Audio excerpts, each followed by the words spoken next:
Okay, सो dimensional formula की बात कर रहे थे हम। तो ये हमारा डायमेंशनल फॉर्मूला बन गया, ये डायमेंशनल इक्वेशन बन गई। अब एक एग्जांपल ले लेते हैं, जैसे फोर्स है, ठीक है। जो फोर्स का डायमेंशनल फॉर्मूला है हमारे पास, वो F उसका सिंबल ले लेना हमने, जो डायरेक्ट फिजिकल क्वांटिटी है, और M/L/T-2। ये हमें कैसे पता लगा? ये हम सारे के सारे डायमेंशनल फॉर्मूले लिस्ट करेंगे। सिर्फ एक एग्जांपल मैं आपको दे रहा हूँ आपको, क्योंकि उसमें किलोग्राम मीटर सेकंड स्क्वायर था, ठीक है। तो उसके अकॉर्डिंगली हमने इसको जब डायमेंशनल फॉर्मूला बनाना है तो हमारे पास बन गया m⁻1, क्योंकि एक बार मास आ रहा है, l⁻1 क्योंकि एक बार लेंथ का यूनिट आ रहा है, और टाइम क्योंकि दो बार आ रहा था, और डिनोमिनेटर स्क्वायर होना था, तो ऊपर हम डिनोमिनेटर में नहीं लिखते एज ए कन्वेंशन। जब भी डायमेंशनल फॉर्मूला कंस्ट्रक्ट करना है हम उसकी पावर में लिखते हैं, t⁻², ठीक है। तो इस तरह से हमें फोर्स का डायमेंशनल फॉर्मूला मिल गया mL/T-2। एक तरह से mL/T की टर्म्स में हमने सारी फिजिकल क्वांटिटीज जो मैकेनिक्स के अंदर है वो अब लिस्ट डाउन करनी है, और उनके डायमेंशनल फॉर्मूले, ठीक है। ये एक टेबल बनेगा, सबसे पहला हमारा काम यही है। उसके बाद इसको यूज करके इसकी एप्लीकेशन की जो है उसकी स्टडी करेंगे, ठीक है। तो हम अब चलते हैं on the construction of the dimensional फॉर्मूले। देयर आर अबाउट 30-35 डायमेंशनल फॉर्मूले जो कि मैकेनिक्स के अंदर हमारे पास पिक्चर में आते हैं, और वो अब हम एक टेबुलर फॉर्म में स्टडी करेंगे। हम एक टेबल बनाने जा रहे हैं, जिसमें सबसे पहले यहाँ पे मेरे पास एक फिजिकल क्वांटिटी मैं लिस्ट कर दूंगा, फिजिकल क्वांटिटी,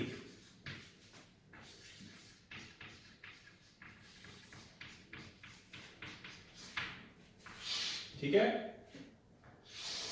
उसके बाद यहां पे आ जाएगी डिफाइनिंग फॉर्मूला। किस फॉर्मूले से? तकरीबन फॉर्मूले वही हम लेंगे जो आपने ऑलरेडी पहले पढ़े हुए हैं। यहां पे आ जाएगा डायमेंशनल फॉर्मूला, जो हमारा ऑब्जेक्टिव है, ठीक है। और इस तरफ हम यूनिट्स ले लेंगे। SI डोमिनेटिंगली होंगे, लेकिन हम CGS भी कोशिश करेंगे साथ साथ देने की, ठीक है। सो सबसे पहले जो है फिजिकल क्वांटिटी जो है, सबसे पहले डिफरेंट फिजिकल क्वांटिटीज हैं जो एप्लीकेशन में आती हैं। तो मैं कोशिश करूंगा जो जिनकी एक जैसे डायमेंशनल फॉर्मूले बनते हैं उन सबको कोशिश करेंगे क्लब करने की, ठीक है। तो सबसे पहले हम बात करते हैं डिस्टेंस या डिस्प्लेसमेंट। देखो इनकी सबकी इंडिविजुअल डेफिनेशंस अलग अलग हैं, वो रिस्पेक्टिव चैप्टर्स में हम पढ़ेंगे, लेकिन सबका जितनी मैं एक पर्टिकुलर हेड के अंदर जितनी मैं क्वांटिटीज लूंगा, सबका डायमेंशनल फॉर्मूला एक ही है, रेडियस, वेवलेंथ, एम्पलीट्यूड,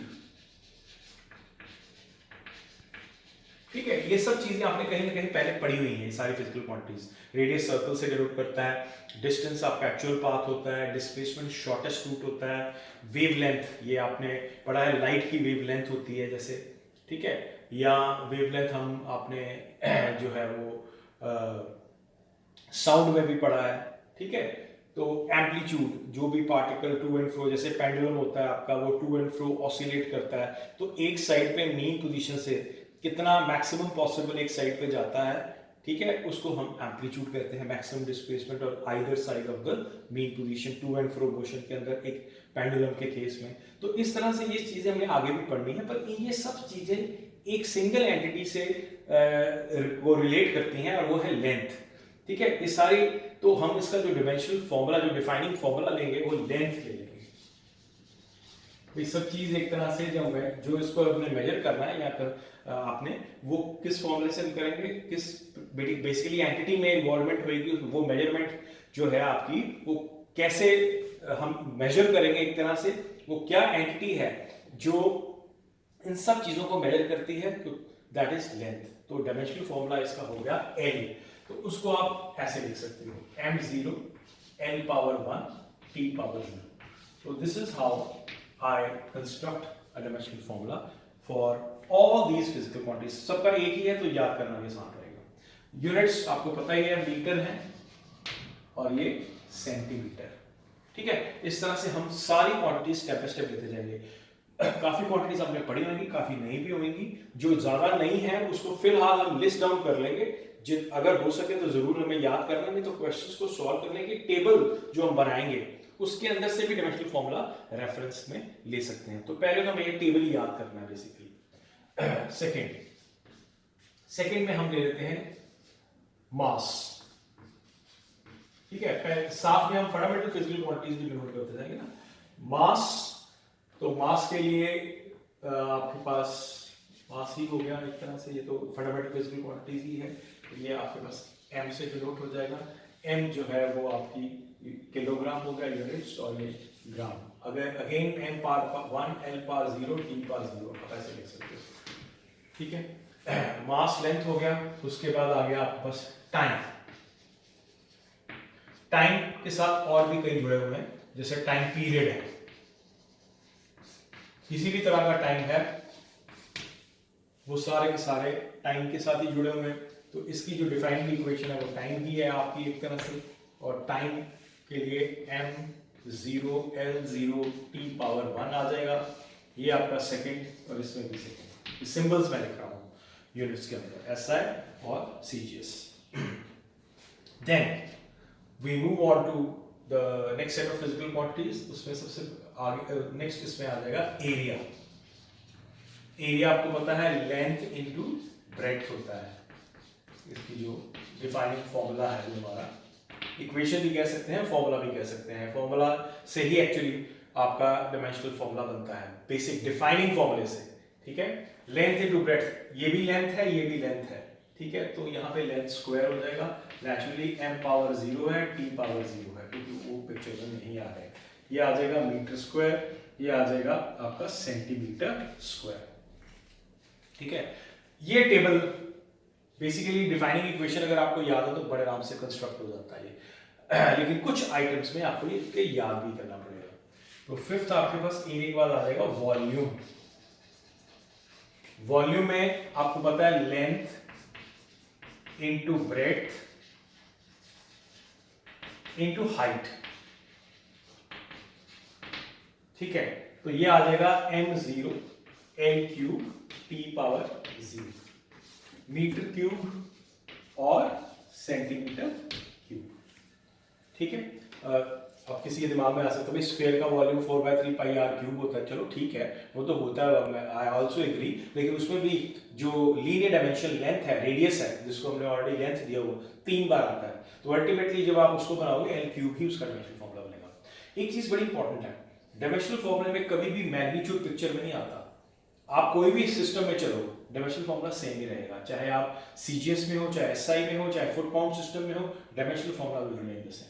ठीक है, देन सिक्स्थ, वॉल्यूम के बाद हम आ जाते हैं ऑन योर स्पीड या वेलोसिटी।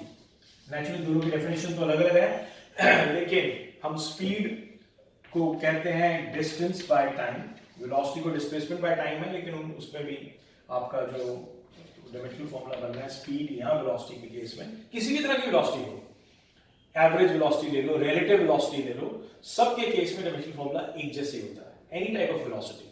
ठीक है, डिस्टेंस बाय टाइम, डिस्टेंस आपकी लेंथ हो गई, टाइम आपका t हो गया, तो I have m0 l t power -1। ठीक है, यहाँ पे आ जाएगा मीटर पर सेकेंड, यहाँ पे आ जाएगा सेंटीमीटर पर सेकेंड। इसी तरह से हम कंटिन्यूएशन में अपना टेबल आगे कंस्ट्रक्ट करते जाएंगे। ठीक है, क्योंकि यहाँ पे स्पेस हमारे पास लिमिटेड है, तो इसको रब करके फिर मैं आगे जो है अपने कंटिन्यूएशन में आपकी फिजिकल क्वांटिटीज को जो है उनके डायमेंशनल फॉर्मूले कंस्ट्रक्ट करता जा रहा हूँ और करता जाऊंगा आगे।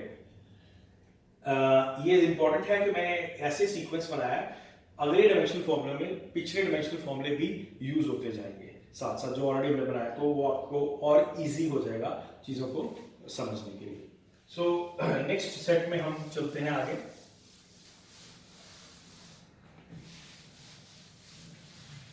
टेबल लंबा बनेगा, वैसे इसको मैं PDF फॉर्म में आपको मैसेज भी कर दूंगा ताकि लर्निंग आपके लिए आसान हो जाए, लेकिन एक बार अगर सारे के सारे हम सीख लें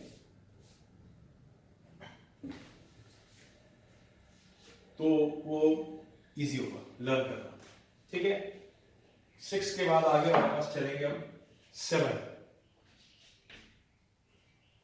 7 में आ जाएगा हमारे पास acceleration.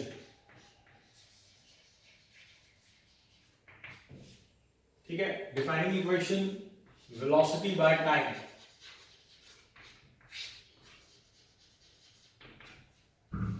Velocity by time, velocity का डायमेंशनल फॉर्मूला हमें ऑलरेडी पता था LT-1, टाइम के लिए t, तो ये क्या बन गया LT-2। ठीक है, टू बिगिन विद हमने m0 जहां जहां कोई आइटम पार में 0 थी, मतलब पिक्चर में नहीं आ रही थी, वो हमने साथ में लगाई। लेकिन अगर आप सिर्फ ऐसे भी लिख देते हो तो ये रॉन्ग नहीं कहा जाएगा। ठीक है, लेकिन कन्वेंशनली हमारे पास एक सिस्टम बना होगा कि उसमें m भी आपने डिनोट करना है, तो इसको दोनों तरीके से लिखा जा सकता है, LT-2 भी, m0 LT-2 भी, दोनों ट्रू है। SI सिस्टम में मीटर पर सेकंड स्क्वायर, सेंटीमीटर पर सेकंड स्क्वायर। ठीक है, देन 8th फोर्स। अब इसकी डेफिनेशन मास इनटू एक्सेलरेशन। ठीक है, देखो एक्सेलरेशन ने ऊपर बनाया था, कन्वीनियंस हो गई क्योंकि ऊपर वाला हमें याद है, इसमें फिल करेंगे हमारा आंसर आ जाएगा। दैट इज m, एक हो गया LT-2 साथ में हो गया, तो ये सीधा ही बन गया आपका MLT-2। यूनिट्स इसके SI सिस्टम में वैसे तो न्यूटन होते हैं, लेकिन स्प्लिट अप करके किलोग्राम मीटर सेकंड -2 भी साथ में हमें याद होना चाहिए, लिख सकते हैं वैसे। ये आपके पास डाइन है। ठीक है, ग्राम सेंटीमीटर सेकंड -2। रिलेशन हमें वैसे हम आगे एप्लीकेशन में पढ़ेंगे। रिलेशन जो है हमारे पास वो न्यूटन और डाइन में वैसे आपको याद ही होता है, 1 newton is equal to 10⁵ dynes. ठीक है, इसको कैसे बनाया जाता है, किसी भी रिलेशन को एक फॉर्म ऑफ यूनिट्स में दूसरे में कैसे कन्वर्ट करना है, वो भी हम आगे डिस्कस करेंगे। देन 9th फोर्स के बाद मैं चल रहा हूं ऑन योर मोमेंटम।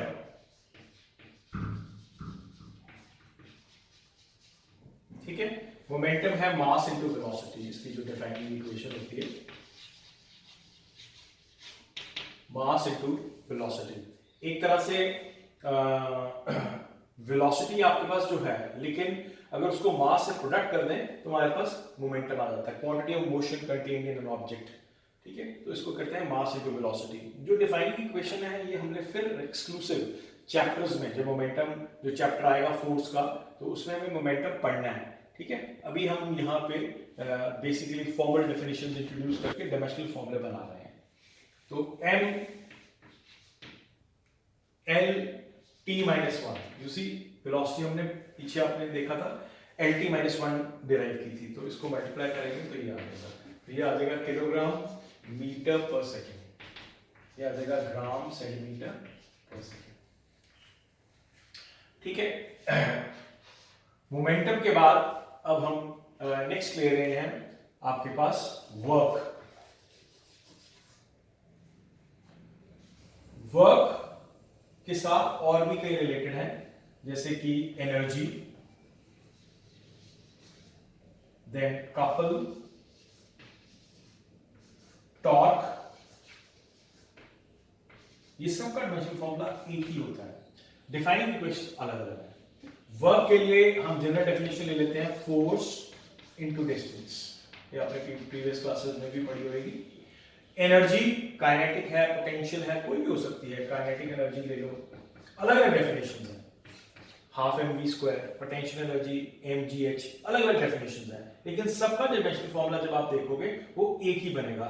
जो वर्क का है वही एनर्जी का बनेगा, वही कपल का बनेगा। कपल भी एक तरह से टू इक्वल ऑपोजिट फोर्सेस, ऐसे हमारे पास दो इक्वल ऑपोजिट फोर्सेस होती हैं, और ये इस पॉइंट के about turning effect torque study करती है।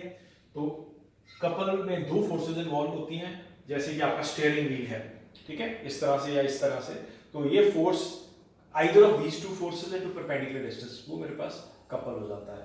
ठीक है, टॉर्क टर्निंग इफेक्ट है, किसी भी पॉइंट के about force into arm length, ये फोर्स और ये आर्म लेंथ, ये हमारे पास टॉर्क बना देता है। तो अलग अलग डेफिनेशंस हैं सबकी, वो एक्सक्लूसिव चैप्टर्स में पढ़ेंगे, लेकिन सबका डायमेंशनल फॉर्मूला एक जैसे, इसलिए मैंने चारों को एक ही हेड के अंदर क्लब कर दिया। तो इट इज फोर्स के लिए ml_t-2, ऑलरेडी पीछे निकाला था, डिस्टेंस आपका l है, डायमेंशनल फॉर्मूला बन गया ml²t-2। यूनिट्स, अब यूनिट्स में देखो अलग अलग है सबके। वर्क के लिए जूल यूज होता है, एनर्जी के लिए भी जूल यूज होता है, कपल के लिए और टॉर्क के लिए न्यूटन मीटर। यहां पे अर्ग, ये भी अर्ग, ये आपका डाइन सेंटीमीटर, ये भी आपका डाइन सेंटीमीटर, ठीक है। ये आप नोट कर सकते हो। देखो ये वर्क के लिए, ये एनर्जी के लिए, इसी ऑर्डर में मैंने यूनिट्स लिखे हैं। टॉर्क के लिए ये, कपल के लिए ये कॉरेस्पॉन्डिंग सीजीएस यूनिट्स हमारे पास। तो ये आपका 10th फॉर्मेट में हमारे पास 10th नंबर पे 4 और पिक्चर में आ गए। याद करना बहुत आसान होगा इसके तरह, क्योंकि हमें आगे एप्लीकेशन ही ज्यादातर पूछी जाती है। ये तो बहुत कम पूछा जाता है कि वर्क का बताओ क्या होगा, लेकिन वर्क आगे जहां यूज होगा वो हमें चाहिए होता है, ठीक है। चलो एक आगे हम चलते हैं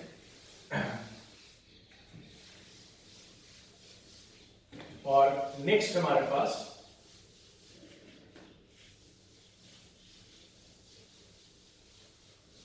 इलेवेंथ नंबर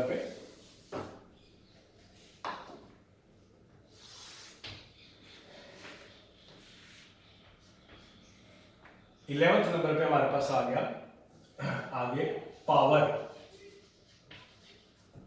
पावर होता है वर्क बाय टाइम, ठीक है। वर्क का डायमेंशनल फॉर्मूला ml²t-2,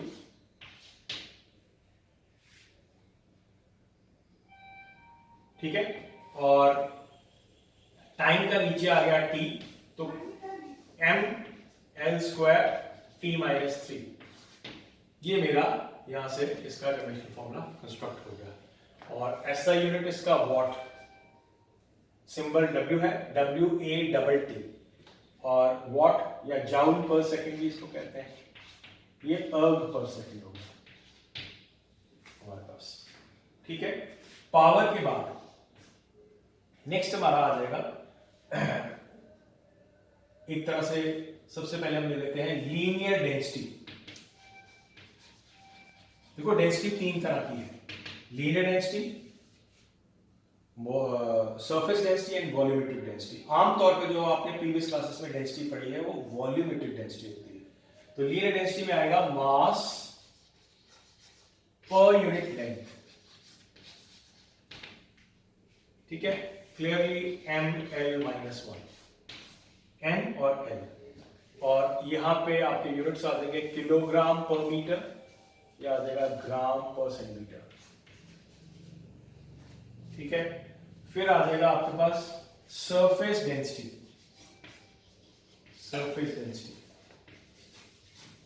ये आ जाएगा मास पर यूनिट एरिया। जैसे कोई डिस्क है, शीट है, जो प्लेनर ऑब्जेक्ट्स हैं जिनकी थिकनेस बहुत कम है, लेकिन dimensions, lateral dimensions, length breadth दोनों साइड पे आपके पास डायमेंशंस फाइनाइट हैं, तो mass per unit area ml-2। Area के l स्क्वायर हो गया, पीछे पड़ा था, मास हो गया, दोनों को डिवाइड करेंगे, इस फॉर्म में लिख देंगे, ठीक है। किलोग्राम पर metre square, gram per centimetre square. Then we have your density. Volumetric density को हम सिंपल डेंसिटी कहते हैं। वैसे क्या है ये? Volumetric density. इसमें हमारे पास क्या आ जाएगा?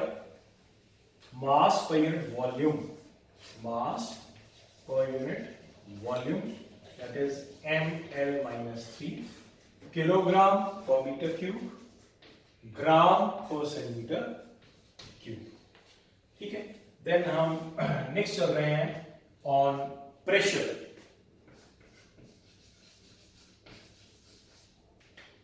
प्रेशर इज फोर्स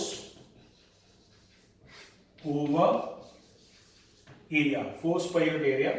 फोर्स का ml-t-2। एक तरह से इसमें आपको पता लगेगा कंस्ट्रक्शन भी कैसे होगी डायमेंशनल फॉर्मूले की।